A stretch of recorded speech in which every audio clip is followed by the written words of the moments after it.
because I still love you. அதனாலதான் பேதுரு அப்போஸ்தலர் 2வது அதிகாரத்துல பாத்தீங்கன்னா பேதுரு சொல்லுகிற வார்த்தை, நீங்களோ அவரை கொலை செய்தீர்கள். அங்க கூட சொல்றான், கடவுள் கொலை இயேசுவை தண்டிச்சாரெல்லாம் பேதுரு கூட சொல்லல பாருங்க. சொல்றாரு, நீங்க சிலுவையில கொன்னுட்டீங்கப்பா, என்னுடைய பிதா அவரை எழுப்பினார்.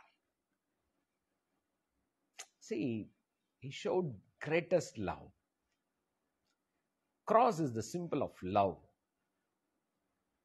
மன்னிப்பு, ஏற்றுக்கொள்ளுதல், அவருடைய மகா கிருபை, இரக்கம்.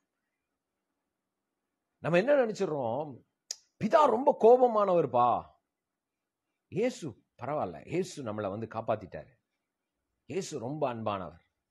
நிறைய பேர் அப்படி யோசிக்கிறது. பா கடவுள் பிரதர் கரெக்ட் தான் பிரதர், இயேசு ரொம்ப லவ் தான் பிரதர், ஆனா பிதா ரொம்ப டேஞ்சர் பிரதர், பிதாவை சாதாரணமா நினைச்சிடாதீங்க பிரதர் அப்படின்னு ஒருவேளை நீங்க யோசிச்சீங்கன்னா, நான் சொல்றேன், இயேசு எந்த அளவுக்கு அன்பானவரோ, இயேசு எந்த அளவுக்கு இரக்கமானவரோ, இயேசு எந்த அளவுக்கு தன் ஜீவனையே கொடுத்தார்னு நினைக்கிறோமோ, அதே அன்பு இயேசுவையே கொடுத்தார் பிதா. எவ்வளவு பெயினா இருக்கும் ஏங்க. ஒரு அப்பா தன்னுடைய பிள்ளைய கொடுக்கிறது சாதாரண விஷயம் கிடையாது. யாரெல்லாம் பிலீவ் பண்றீங்க? சிலுவை இயேசுவை தண்டிப்பதற்காக பிதாவினால் ஏற்படுத்தப்பட்டது கிடையாது. உங்களையும் என்னையும் பிதா நேசிக்கிறேன், நான் உன்னை நேசிக்கிறேன் பாருன்னு சொல்லி தன் ஒரே பேரான குமாரனாகிய இயேசுவை உங்களுக்காகவும் எனக்காகவும் ஒப்பு கொடுத்தார், மனிதனிடம் ஒப்பு கொடுத்தார். How great love of God! அவ்வளவு பெரிய அன்பு பாருங்க, பிதாவினுடைய அன்பு. பிதா உங்களை அப்படியே கொன்னுணும், என்னடா பாவமா பண்ற, உன்னை அழிக்கிறேன்னு அப்படி கோபத்துல வந்த மாதிரியும், இயேசு இடையில போய், ஐயா பிதாவே தயவு செஞ்சு என் ஜனங்களை வந்து கொன்னுடாதீங்க, தண்டிச்சிடாதீங்க, நான் அந்த தண்டனையை ஏற்றுக்கொள்கிறேன் அப்படின்னு இயேசு சொல்லல. புரிஞ்சுக்கோங்க, இது தப்பா புரிந்திருக்கிறோம்.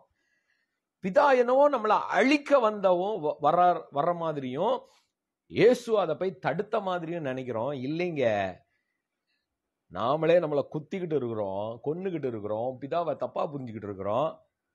பிதா தன்னுடைய அன்பை வெளிப்படுத்த தன்னுடைய அவருடைய எக்ஸ்ட்ரீம் லவ், பா உன்னை படைச்சதே உன் கூட, உன்னோடு நல்ல உறவுலையும், உன்னை அப்படியே உன் கூட வாழணும், உன்னுடைய சரீரம் என்னுடைய ஆலயம், என் ஜீவனை உனக்குள்ள நான் வச்சு அப்படியே நம்ம சேர்ந்து இருக்கணும்ங்கிறதை நீ புரிந்து கொள்ளுப்பா. நீ புரிஞ்சுக்க மாட்டேங்கிறிய மனிதனே, புரிஞ்சுக்க மாட்டேங்கிறிய, சரி பரவாயில்ல, என் ஒரே பேரான குமாரன் இயேசுவையே கொடுக்கிறேன்.